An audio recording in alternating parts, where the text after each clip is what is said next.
At the edge of memory.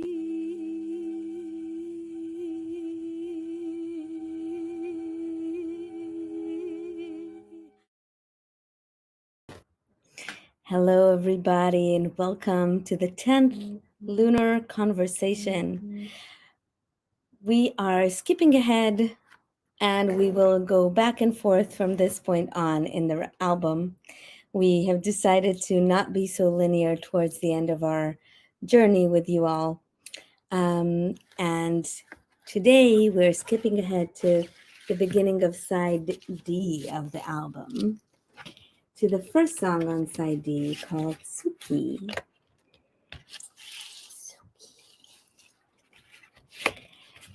That was written by my dear friend and an amazing vocalist, composer, improviser, and writer, Kyoko Kitamura.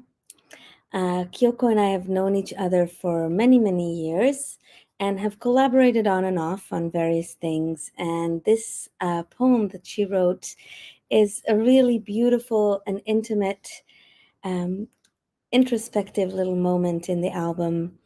And I'm so thrilled that she's here with us. And just to start, I would like to invite my co-producer and the conductor of the Lunar choir. Hello, I need to land. My dear collaborator, DB Boyko. Okay, I'm flying in. Hello, flap, flap. Hi. And hit the ground. I'm feeling a little bit like I need to still find my ground here. I'm mumbling and stumbling, but together we will make it through. And I would We're like in space. Yeah, always, to invite the wonderful Kyoko Kitamura to join us. Kyoko! Hi! Hello! How are you doing? Very, very well. How are you? Good. Kyoko, so can you tell us a bit about you, more than what I just said, in a few words, just for people, in case people don't know you yet, as they should? Thank you. I am a vocal improviser, and I also play the piano. I was the executive director of Tricentric Foundation until end of April this year, and that's an organization, nonprofit for composer Anthony Braxton. And right now, I am mostly home working on things. I recorded as a side person 2 albums over the summer, which should be coming out next year, and then I'll be teaching a lot next year, but there's more to come. So much is on hold with COVID, and then suddenly there's these bursts of creativity. Mm-hmm. And my hair's much longer, if you Your notice. hair is so long. I know. I haven't gone to the hairdresser since COVID started. So I kind of love it, though. Yeah?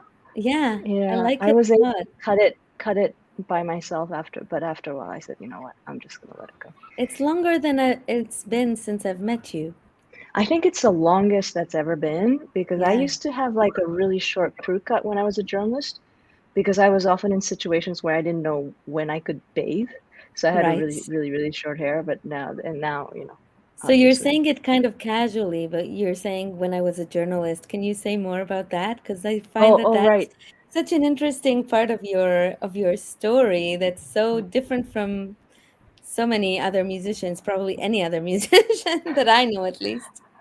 Well, you know, when I was in college, university, I had already started working in Tokyo in the media. I was a Garfield comics translator. Oh my gosh, And then that's such a great job.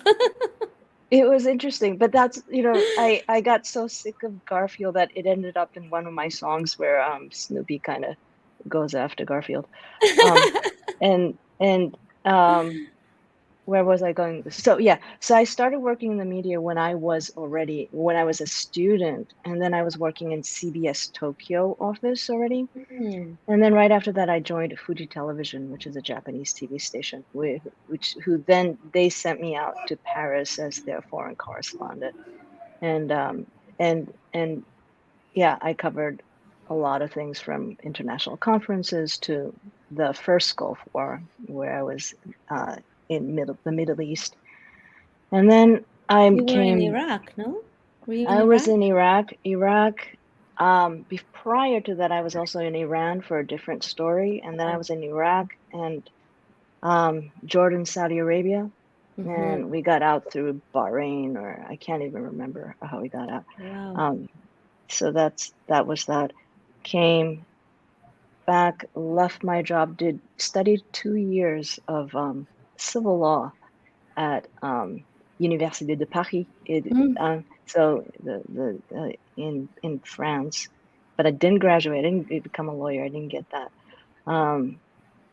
Moved back here in New York City. I was born in New York City, but I hadn't lived here for like decades. And then I moved back here, got back into music, which I had been doing when I was in 10 years old. I got into Juilliard. From like 10 to 14, I was in Juilliard as a pianist. And then I got back into music, which was like really incredible that I got the opportunities to work with so many amazing musicians. And voila, here I am. Do you find that your work as a journalist finds its way into your writing and into your music making at all? Totally. And this was I was very happy that I was able to do the workshop that you, Ayelet, produced, the orchard of pomegranates, yeah. Yes, because that was the time when I was able to really sit down to think about the connections between improvisation, the brain, and also what it was that connected my journalism, which is really improvising on the spot. You know, we are reacting to the environment, and that was that real life improvisation, which I have now translated more or less into music. And it's a really deep area. And I was like, and I remember, I was showing you Dr. Charles Lim's video of which part of the brain is used for improvisation. I was thinking, oh yeah, that's why, because being a crisis sort of situation and reporting on the ground and then improvisation musical, there is a thread there. So yes, there is a thread there that we have to read the air, right? And there's nonverbal, we have to read the air.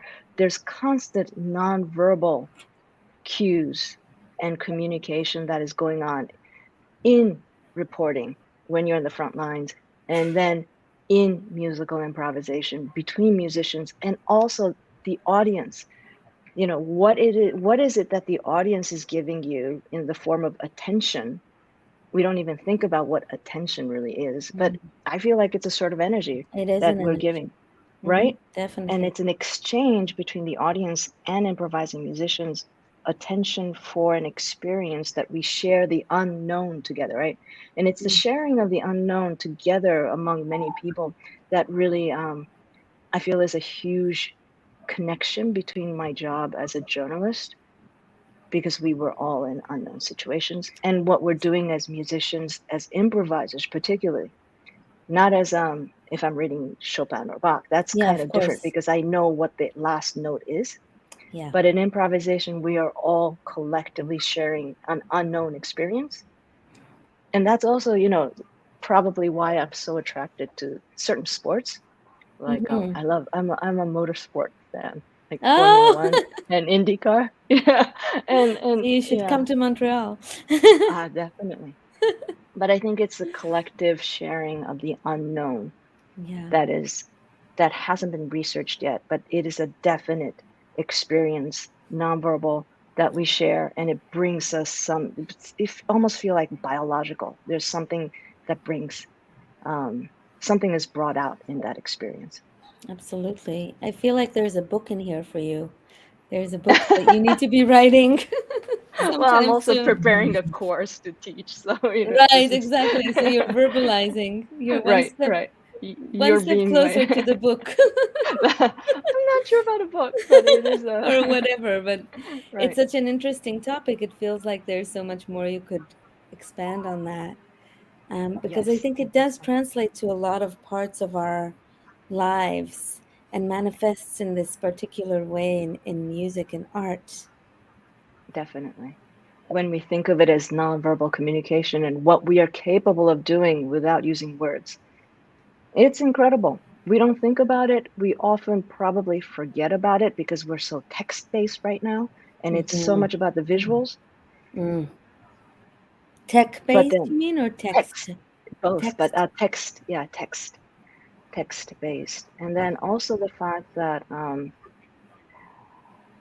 we're so often using headphones. Well, right now I'm using Yeah. iPods, but it's not a entire whole body holistic experience where, Mhm. our bones and our legs might be vibrating to a different vibration than what my ear's hearing, right? So, and this compartmentalization is also a topic for, For it's research interesting. and Absolutely. the deep, deep digging. Absolutely. Mhm. Absolutely. DB, do you have any thoughts on that? It feels like a lot of what Kyoko is Well, saying I'm just is very resonating important. with what you're talking about a lot, Kyoko. And mm, there's a word that I've been using repeatedly for the past 5 years or so. Um, and there's the unknown. And it's also about having uncertainty, and that there's a real power in that.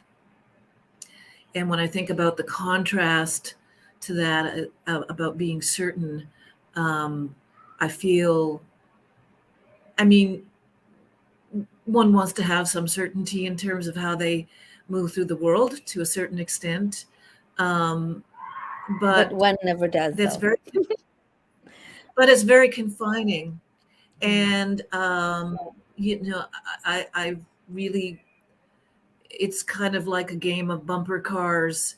When I hit people who are hit people, when I bump into people that have a sense of certainty what art making is, I get, I just, the hackles start to go up in the back of my neck, because we don't know, and that one needs to be open to that, and that's certainly part of improvising.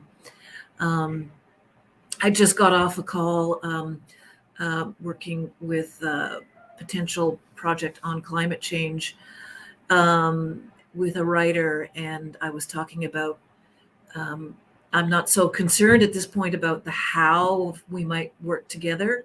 That is the exciting part, is to let that Mm. unfold. And I said, think about it like improvising. And she went, I don't improvise, love it. But so, we do move through the world in different ways, and certain work, as you're talking about, you just said Mozart, or whatever, the last, knowing that that's the end when you hit that last note. There is that. But anyways, um, the world is so vast and moving so quickly right now, that trying to hold on to something to be certain about it is ridiculous. It's Mhm. exhausting. Mhm. And so for me, the teachings are about being fluid, and having awareness. And you're talking about bones. I'm thinking about bone conduction, which makes me think about Mhm. how we're learning more and more about animals, and how they're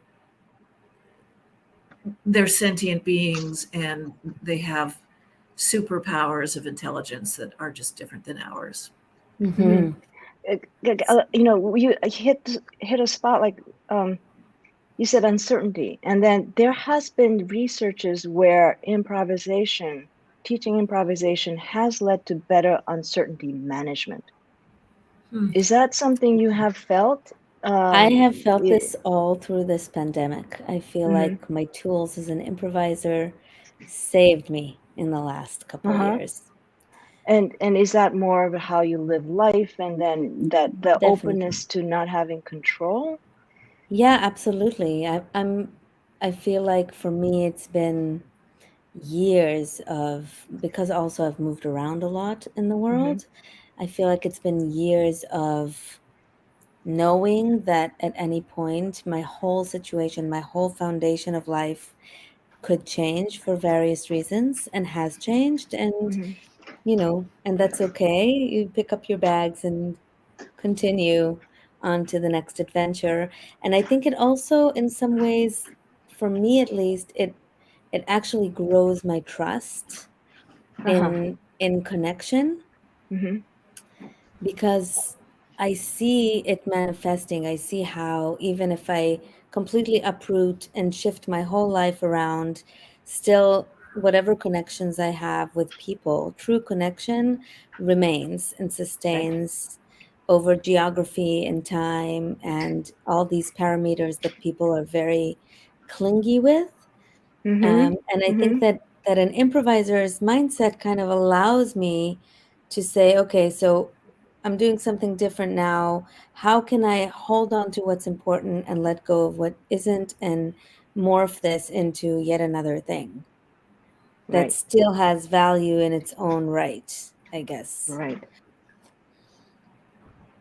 Yeah, that's so interesting, because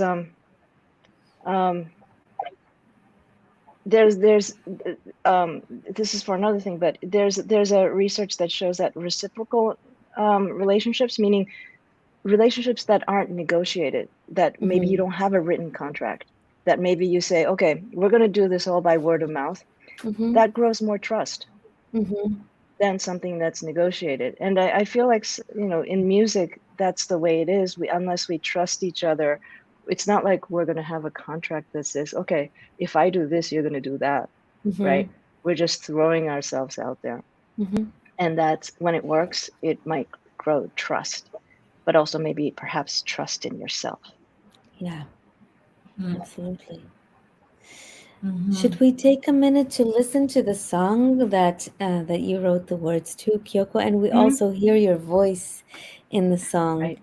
You start the song, actually, because you recorded for me. I don't know if you remember the process, but DB actually commissioned the whole work for Oh, that's right. for a concert series that she was holding at the Western Front in Vancouver, and for the choir that she conducted in Vancouver. And I reached out to women who I thought were interesting and had individual voices and a variety of cultures, and also were great writers. And different people brought very different kinds of texts to me. Some of them are really long, and others are a sentence, and others are found text. And yours is such a beautiful one to me. I love it so much because Thank you. it feels like holding a cloud to me. Right. It's very It's short. well, it's short, but it's tangible, and at the same time, it's elusive. It almost dissipates in your hands. Right. Which to me is kind of that space of before you wake up, that's still dreaming, but already half conscious state of being, which I love so much. And for a long time, it was the last piece on the set, actually. Oh, wow. Yeah, it closed the whole thing. And then for the album, it shifted into starting the last side of the album. But I asked you at one point to send recordings of the different writers reading the poems they wrote, and I love your recording, and it ended up actually in the record. So the whole thing starts with you narrating the poem, which I believe you recorded kind of on your phone or something. I don't even know exactly, but it wasn't a professional recording. It just sounds so awesome in its raw state. And the other singer we're going to hear featured is Maya Kuroki, who's an amazing vocalist out here in Montreal. Unfortunately, she couldn't join us today. I was hoping she would, but it didn't work out. I hope you guys meet at some point because she's fantastic. And Ayelet Basaldi on violin, and Stefan Diamantakiou on the bass, and me singing the English version of the Japanese Oh, wow. text. Yeah, that was beautiful. No, I actually, brought the Japanese text back here, and I can read it if you want. It's Yes, please. 朝起きて窓の外を覗いたら、雲一つない青空に、ちょっと欠けた白い月がぼんやりと映っていた。まるで記憶の彼方の昔の恋人のように。Right? I think that was the. I love it so much. Yeah, I recognize all of the sounds. Yeah, yeah. Wow, it was a beautiful track. Congratulations. So let's listen to the track. 朝起きて窓の外を覗いたら、雲一つない青空にちょっと欠けた白い月がぼんやりと残っていた。まるで記憶の彼方の昔の恋人のように。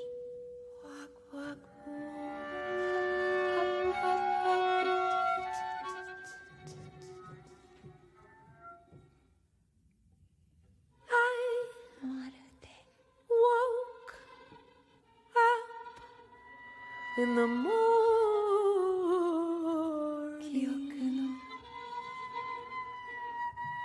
and in the cloudless blue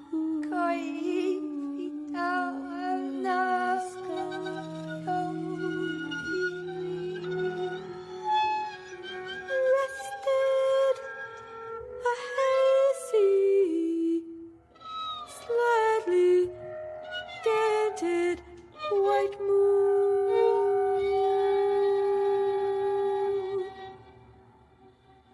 like an old lover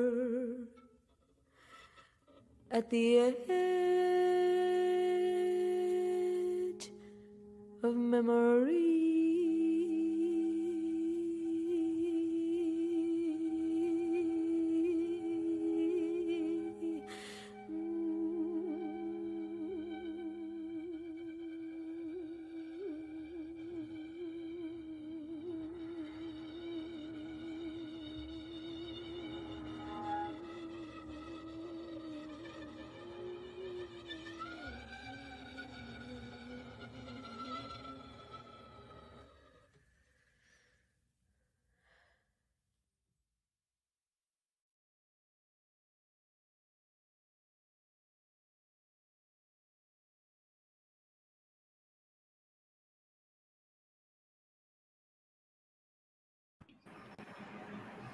Yay. Yeah. Yeah, I love this track. It's gorgeous. Thank you so much for being, for having me be involved, letting me do this for you. I really appreciate your being part of this and anything else that we've done together. It's always such a gift to work with you, and I hope we do so much more. Yeah, absolutely. I want to say hi to Amy and Payang and Julie and Richie and Teresa. Thank you for dropping a line in the chat. It's lovely to know that you're with us. And Kyoko, I wanna ask you about that semi-dream state, because in the orchard, in the last several months since we started, we went on Patreon since June, and there it kind of is taking a new direction where we're kind of doing similar to the intensives that we've had. We have these workshops on and off, but there are some ongoing things that are happening, and one of them is a dreamweave thread where people drop fragments of dreams just as they're waking up. And it's been really incredible to have that intimacy with a group of beautiful artists. The dreams are fascinating. And then I started this new tradition around the equinoxes and the solstices of doing a Dreamweave workshop where we actually start making art, writing poetry from those dream fragments. So I'll share a little bit a few snippets of what people have been working on in a bit, but I was just curious to know from you, the phrase that I love the most in this song is that, like an old lover at the edge of memory, that edge of memory. I feel like that for me is that space where I can grab a fragment of dream. And for me, dreams have been always, since I was a child, actually, they've been foundational in my art making. And I was wondering about that, if you have a relation to that, if you use your dreams in your work, in your writing. Is that something that you are very conscious of? Is that time precious for you? Dreams are definitely, I think about it. If there's a vivid dream, I do think about it. But when I wrote Kyoku no Kanata, no, at the edge of memory, the vision I had is that we have many parallel universes.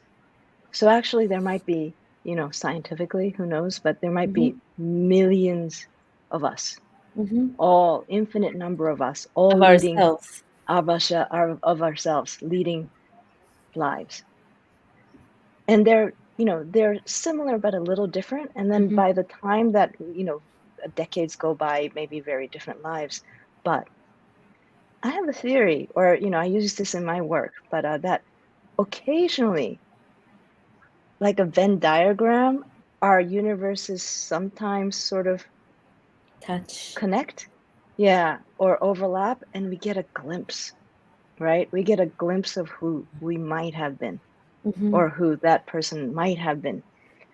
And that's I think what I had in mind when I said Kyoku no Kanata, because memory is not always stable. What we remember after many, many years may be different. Do we really remember what happened, or do we remember a fragment from a parallel universe that we pulled? And so, that's the kind of thought I had when writing those words. That's beautiful. I don't know if this helps. No, it's fascinating. Which is very fragile. It's very fragile, that space that you're talking about. Yes. And I think that is such an important thing at this point in time to shine a light on, because people are grasping at, here we go with that certainty again. And to be in that space where I'm trying to find other words other than second guessing, but being open to many interpretations or understandings of where that memory comes from. And the longer that you've been on the planet, you're right, we don't, what are we remembering? Right. Yeah. Right. And also I think the longer a time span is from that event, you're talking about an old lover at the edge of memory. So you have that, the fact that you use lover rather than an old friend or an old, whatever, brother. You had the lover there, which to me throws you right into the body memory. Right. It's beyond the memory in the mind. It's also a physical memory that you're kind of holding, and it's very faint, but you can, if you're mentally going there, you can almost feel it again and feel yourself again from 20, 30, 40 years ago.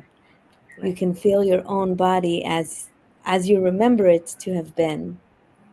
Oh, that's wonderful. See, and then the question is, was that real? Was that a real memory? And it doesn't really matter, because what I'm really hearing from you, and what I really am enjoying, is that your interpretation and my interpretation, someone else's interpretation, may be very different. Yeah. And I think the more the text is abstract, they can bring in the viewer and the reader's experience with it. Right. And it opens up a door to that to us. Yeah.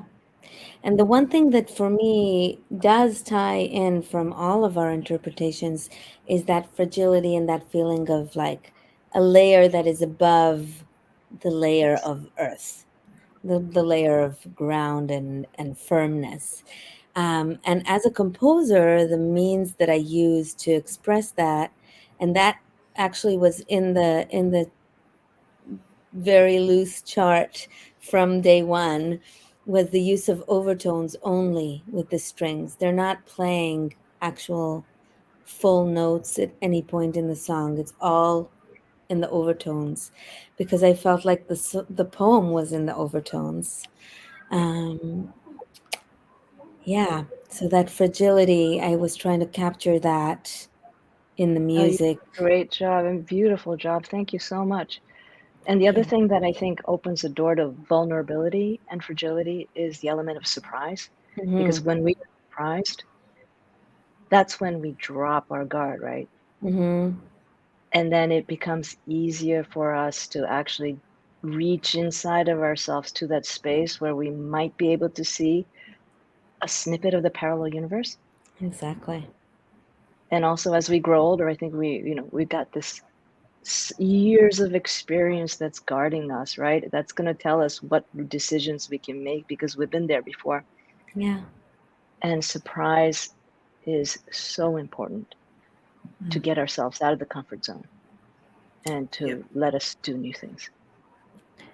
Yeah. So from that place is really where my fascination with group dreaming comes into play. That's Because beautiful. it is the most intimate space. It is a space of constant surprise of its own internal logic. Um,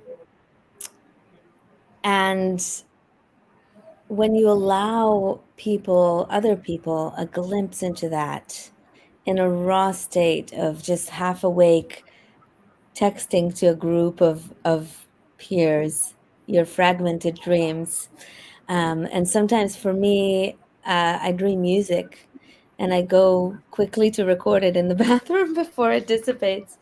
And then when I listen back, it's not, it's the 5 a.m. voice. It's not like a warmed up, fully manifested voice. It's this cracked, dreamy, like half asleep fragment of something. And there's something so beautiful in seeing people in that vulnerability and sharing that with them, and then taking it apart and making things from it. So if it's okay with you both, I'd love to share with you a few. I think in this video, there are 3 examples of um, beginnings of sketches that people created from our Dreamweave at the Orchard. So let's see that. And the first person to share is Christiane Charbonneau, who actually was here. She sings on the album. She's an amazing singer and writer on her own right. Um, and then we have Julie Mack, who's also a wonderful vocalist. And finally, Soressa Gardner, who I met through DB, and who's also a singer and a multidisciplinary artist. So here are their preliminary sketches from this workshop.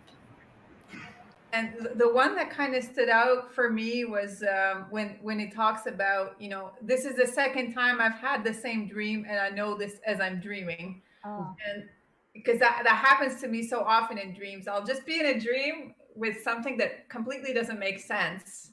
And I say, oh, but I've actually dreamed this before. So for sure I must be dreaming. And sometimes you think you're in a dream, but it feels so realistic, so you're not sure. So when that happens to me, I'll do a flight test. I'll see if I can fly. And then if I'm able to, then that's when I realize I'm dreaming, and then I can control what goes on in the dream. Yeah, if I usually just flap. Except like it can take me a while to get off the ground. Like at first I'll just be like maybe 1 foot off the ground, and it takes a while to get the momentum. Here it goes. Flap. I've been here before, but it really makes no sense at all. So I must be dreaming, but it feels so real. Just to make sure, I'll take a quick flight test. Flap, flap, flap, flap, flap, flap, flap. I can barely leave the ground. Flap, flap, flap, flap, flap. But I'm gradually gaining momentum.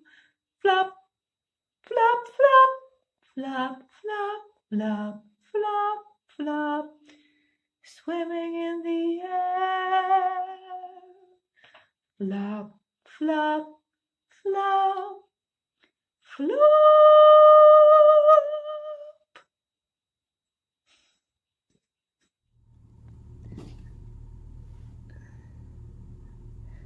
I kept splitting people in two.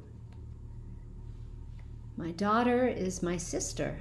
I see her from the back. Dance party in the dark, smattering of glow lights. Torn white clothes, ring of thorns. A young girl has just been killed. Test subject, roulette. Take the children as hostages. I think I was a husband. He's a witness. His features were dulled by the mask he was wearing.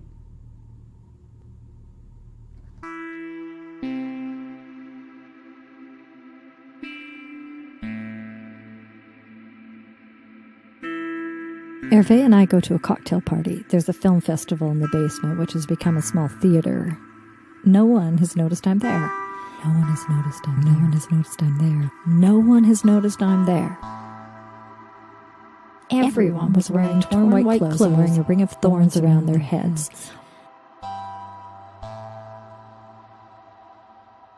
Hervé and I go to a cocktail party. All the children began to form a line, handing over small black and white pictures of themselves. Hervé and I go to a cocktail dressed in yellow and white as they're playing a form of roulette, and a young girl has just been killed.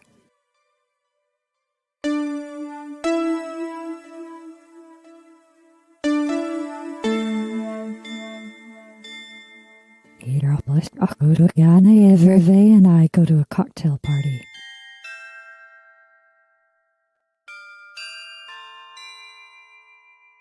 Everyone was wearing torn white clothes and wearing rings of thorns around their heads. All the children began to form a line, handing over small black and white pictures of themselves. The patrol dressed in yellow and white as they were playing a form of roulette, and a young girl has just been killed. My leg accidentally touches one of the performers killed. No one has noticed I'm there. My leg accidentally touches one of the performers. No worries, he says. Can he use me as his test subject? No worries, he says. I'm amazed at all the time he's spending with me. Not doing his very important job.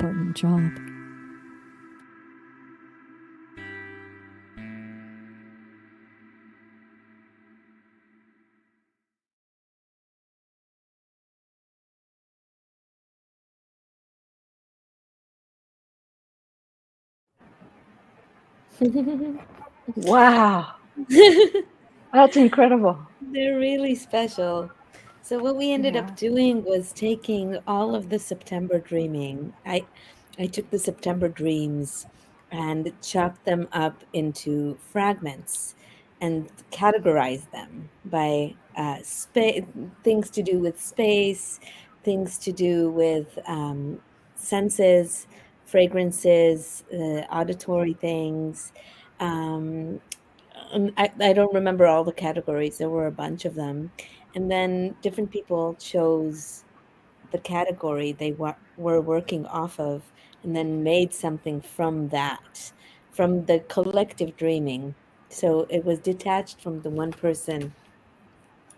And while we were just listening, I had this kind of an image based on what you were saying before, Kyoko, of, in a way, in our dreams, we have this opportunity to kind of extend our hand into maybe the other version of ourselves, another version of ourselves, and to meet them and to interact with them.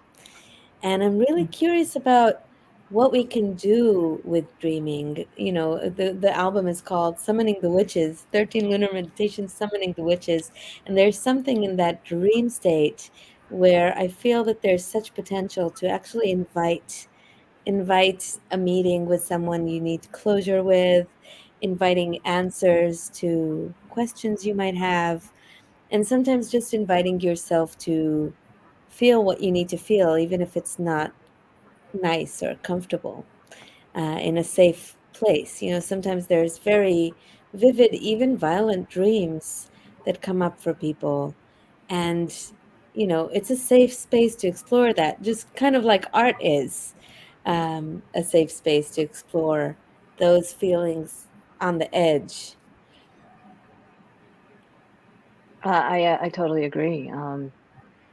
It's what struck me with the three pieces I saw. I was, you know, I was fortunate to listen to and watch, was because of what you did, mixing things up. There was an element of randomness, Mm-hmm.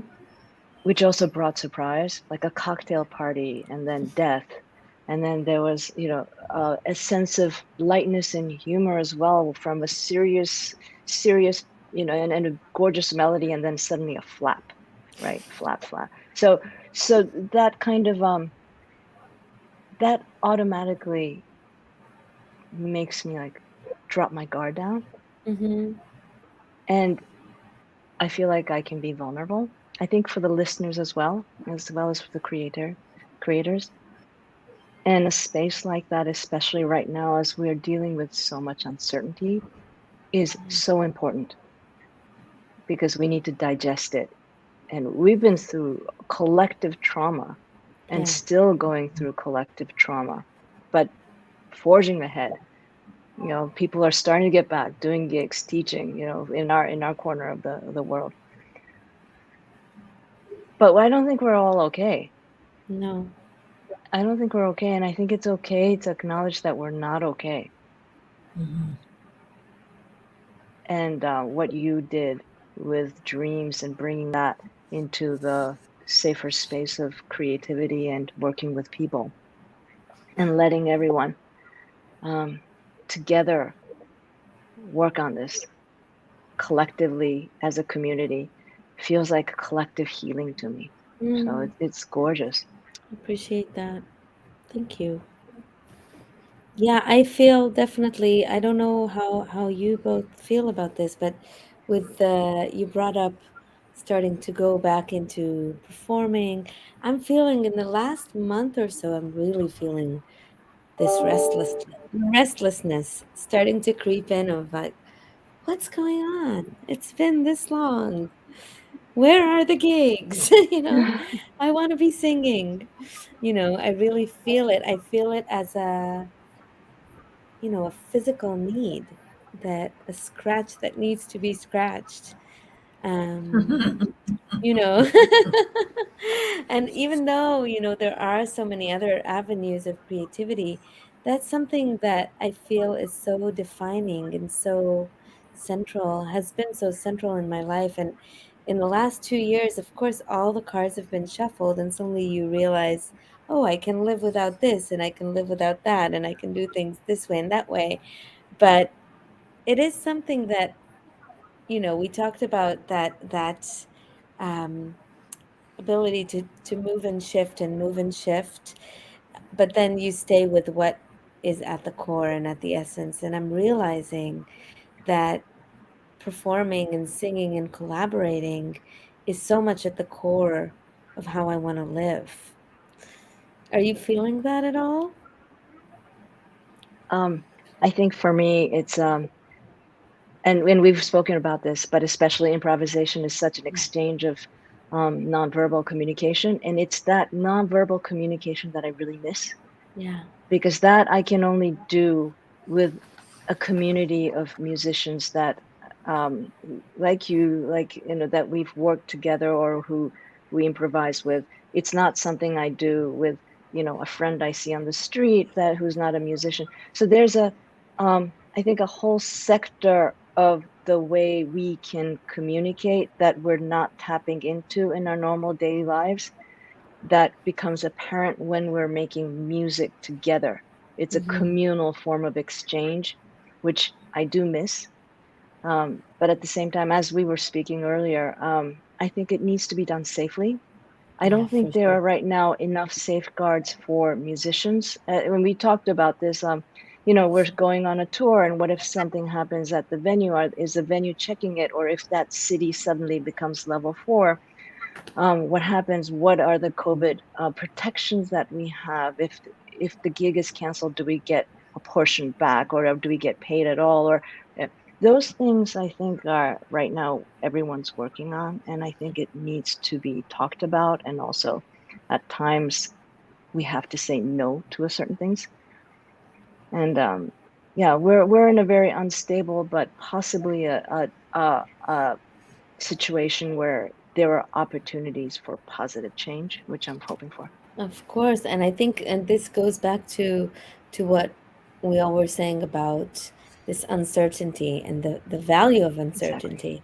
I think that's maybe the biggest value of COVID, right? It unraveled all of so many of the pre-existing structures of society. And in many ways, of course, that's extremely hard, but in many ways, that's a huge opportunity for change that would maybe never come otherwise. I totally feel that way. And thinking about being in online platform, how many people from their homes that maybe are not practicing improvising musicians or have had that kind of creative pursuit, have done so many things online and in simple ways. I think as we move back into real flesh, real time experience, that those experiences that people have had will allow them to connect into that Venn spot with us, that fragile spot, because they've taken that risk. Because that's what our work is as improvisers, is risk. And so I think we need to carry that around in a little tube that we walk back on stage to think about that in terms of that transmission, that people have had some personal experience that way. Years ago at a concert at the Western Front, somebody came up and said, will you help explain improvising to somebody who had walked in the door, who had never experienced that? And we had Evan Parker, and I can't remember who else was playing, but it was really intense music making and improvising in a way. And I've worked with Evan, and he's just on. There is no off. And that is his way of making music. And so I tried to explain what it was to listen, and how do you begin to listen when there's something that is so steady state, right? How does that begin for you? Anyways, just trying to, for me, my whole journey is always about educating people and educating myself in that experience. So I think if we can tease out people's memories, which are going to be different than ours, then that will also help us bring people forward with us as we come back together. I know that feels a bit abstract, but it's that collective experience that you're talking about, right? Yes, totally. And I think we should also, go. Okay. We should also mention that, because of the pandemic, the way the music scene is also so tightly connected to technology. Mm-hmm. And the pandemic has made us use technology in different ways, as well as pushed technology into new spaces. And there are things that haven't kept up with it in terms of, for example, licensing and regulations. So that's a whole area of uncertainty that exists that we should also think about, because we live in this whole ecosystem of, the pandemic, and if things, we may not exactly like capitalism and whatnot, but then if somebody is in the travel industry and those people are funding us, of course the arts will have less funding. And similarly with technology, I think it's really important for us to keep an eye on what's happening, and then what kind of regulations are coming out, because it's a mess up. It's like, the Wild West. And I think the pandemic has just exacerbated and accelerated change. So that's also an interesting area that I think of uncertainty that I think we can keep an eye on. And again, times of uncertainty, times of opportunity. Absolutely. I wanted to share with you a little Evan Parker story apropos being a mother and musician, which we haven't really spoken much about, but both you and I, Kyoko, are in that pocket. Absolutely. A few years back at the Vancouver Jazz Festival, Evan Parker and Torsten Müller, and somebody else who I don't remember who the third person was, they were doing a beautiful gig. And I came with all of my children. And my daughter at one point was moved by the music, and she started to sing with them. And we were way, way, way in the back. It was quite a large space. And they were at the front playing full on, and she was in the back and almost outside of the venue, kind of listening in. And she sang something to join them. And Evan and Torsten both caught her fragment and brought it into Wow. their improvisation.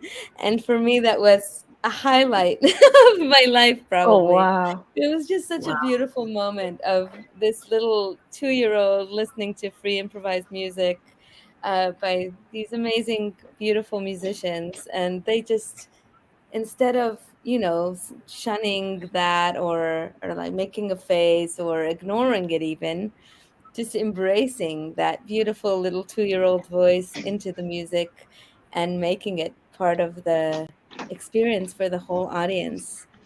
I just love that moment, and I will forever love him for that.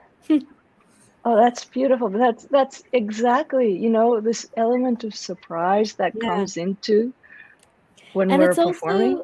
it's That's also about beautiful. not taking yourself all that seriously, Right. Right. So a And also child's having voice this, is equal to your voice. It's not right. lesser than your voice. It's, when, as precious. yeah. And when we get this, like when we're improvising, but we also have like a third ear, right? So we're doing our stuff, but then we're always conscious of what's going on around. And then, your daughter's singing, right? Yeah. We're all so connected when we're improvising. And I think that's what I miss. Yeah. Yeah. And Yes. you talked about this a bit at the beginning about that connection with the audience. And that's an example of that, of how, the audience is touched. And in this case, she actually verbalized or vocalized her being touched. But even That's if right. we're adults who are more contained, we resonate that that energy, and that feeds the improviser. It's all about the vibration. Yeah. Right? It's very different doing it alone in your room or with a room full of other souls that share in the experience. Yeah, like, I sing to the plant, right? I bet it grows beautifully. Yeah, I don't know. It's a drama queen. What kind of plant is it? I don't really know. My son wanted a terrarium, but it's monstrous. It's outgrown its terrarium like many years ago. It's Oh my just, goodness. it's everywhere. So DB is an amazing gardener. really, okay. No, I have to show I you. had a special year of gardening. Things were dying before that, but anyways, you give it a good home, it's very happy. So that's what I did. I'll leave it at that. Lives on Gabriola Island, which is one of the most magical places on Earth. Which is another one of those places that you should visit, Kyoko. I would love One to. point or another. I would love to. I have to go to Montreal as well. Oh yes, please do. Where? And I'll come visit you in Vermont. Yes. Let's listen to what Birdie has to say about the month to come.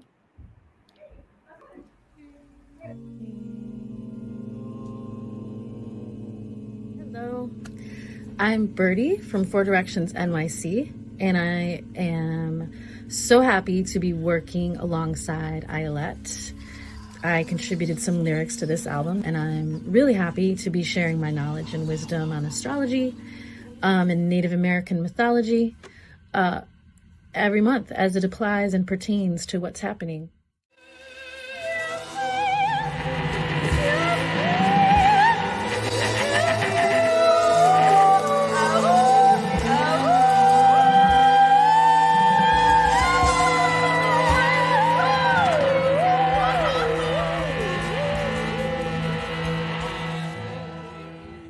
We start off the month with 6 planets in retrograde, which is meant to start us right off understanding that this period of time, this won't just be in October, it'll be for several months,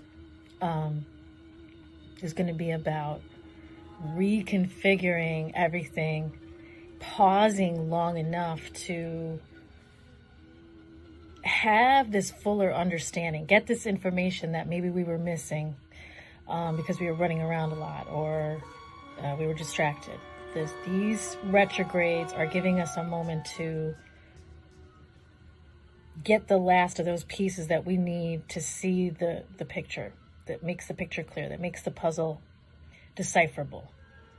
We have our new moon in Libra on October 6th. As well as a Pluto direct that same day, which is the first planet to go direct to end this 6-planet retrograde strike that we have going on. And this new moon is going to really bring to light what the Libra season can do for you. And in fact, it is the point when you zoom out and you look at all the astrology that's happening, it's really clear that this entire Libra season is about clearing the decks and readjusting and letting go of these outdated things that are just really like baggage at this point, including, ways of thinking, habits, limited routines, ways of thinking, anxieties, all these things that are standing in the way of moving forward with intention. Basically, the idea is that if you use this Libra energy to just cut what cords need to be cut, clean out what needs to be cleaned out, then when the season of transformation and rebirth is upon us, you can use that space to invent something on your own terms that is aligned with your vision, that is aligned with your dreams and your goals and your desires. That will allow you to tap into your artistic dream world and allow you to tap into that deeper truth that is not going to be easily accessed with all that noise that's going on. Staying focused on what the plan is according to your dreams, according to your heart. The very next day after the new moon in Libra, we have Venus moving into Sagittarius, which after we use this energy to really let go and release, the Venus in Sagittarius shows us where we're headed and allows us to be eager as we go to new and foreign paths to create and reinvent and start new. The full moon on October 20th in Aries will come into just kind of wipe you clean of your fears, your rigid thinking, your malaise, your passiveness, your indecision, all these things that have been happening can especially happen during Libra season, to really propel you directly towards the target of where you really want to be, what brings you joy, where you're desiring to go, where you're excited for. This moon is called the Hunter's Moon in Native American mythology. And simply for the fact that this is when it was easy to hunt primarily deer, but this is where the hunts were easy because they were sort of coming out of the summer into the winter, not quite winter, getting their bearings. The deers were buggy. And just for now, for us, for the metaphor is, that this Aries energy is bringing us into alignment with what we're hunting for, what we're really seeking on an instinctive level. And it's coming in with a blast, with a fiery blast. So really just be open to experiencing that and receiving that and using that energy to kind of just go where you're taken. Just a few days later, October 22nd, we have Sun moving into Scorpio. With Scorpio, it comes from this place that's more linked to the reproductive organs and is more coming from the lower chakras. Scorpio season, like every year, but really especially this year, she's challenging you to not bring the dead weight with you from the past. The death energy that the Scorpio brings is what allows her to remain so tapped into this fertile transformation. The images of scavengers, sort of cleaning us and our earth and our plates of this kind of leftover energy, the bones, the dead skin. This Scorpio season and the Mars moving into Scorpio as well on October 30th are giving you a chance to disinclude from the magic cauldron of rebirth what you no longer wish to continue to rebirth: patterns, obstacles, dead ends. And again, the releasing of the chains of attachment that happens in Libra is going to prepare you best for this moment, to take up space and energy with your pure intention and with what you would like to manifest. I had once been a woman. I had once been a human. I had once been made of trees and huckleberries. I had once been a woman.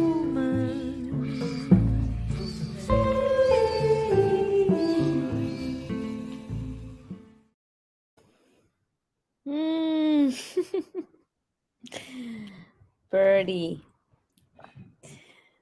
DB, you're muted. Okay. Yay, Birdie was listening to us. Exactly. All about the dreaming and the manifesting. Yeah. So before we say goodbye, I just want to thank Laura Silverman, who is just an amazing, amazing part of this whole project of these lunar conversations. She's supporting us from the back behind the screen. Thank you, Laura. And I also want to just say that this month of October is both Birdie's and Jay Clayton's birthday month. So happy birthday, Jay and Birdie. And we'll touch more on that next time, because in my family, there's a, what do you call it? Superstition that you shouldn't wish anybody a happy birthday before their actual birthday, just in case, to prevent the evil eye. So not happy birthday, but happy birthday month to Birdie and Jay. And thank you both so much for this beautiful conversation. It was such Yes. a joy and a privilege to be here with you. And the next Lunar conversation is November 4th. And the song will be Moon Over Gaza. I'm scared and nervous, and we will brave this storm together. It's talk about vulnerability. You know, I feel like I'm vulnerable in a lot of my work and in a lot of my exchanges with people, and somehow this conversation about this song feels like the most vulnerable maybe I've ever been in any situation ever. So I hope you'll be here with me and with us. And I hope it'll be a good one. November 4th at 6 p.m. Thank you. And thank you for those of you who were listening and those of you who will be listening. Thank you so much for having me. Thank you so much, DB, Ayelet. Really nice to meet you. Yeah, Nice to fantastic. meet you.